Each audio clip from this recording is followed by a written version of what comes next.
Hi, it's me again with Corel Draw Tips and Tricks, and if I understand the young lady right, and there are several ways to do this.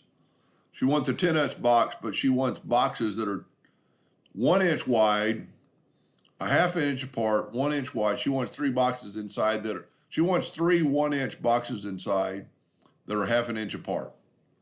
So if we go to Effects and Contour, and I'm going to contour to the inside 1.5 inches, 2 times, hit apply. You don't have to, but I always reselect it all, go up to Object and break the contour apart. Go up and make sure it's ungrouped together. Then I'm going to take these three lines, three boxes, and I'm going to change my measurement to inches. And in your inches, you might not have a 1 inch. So we're going to make them 1 inch lines. Now I'm going to go up to Object, and these are just lines. They're not really 1 inch. There's a hairline inside there. Well, they are 1 inch.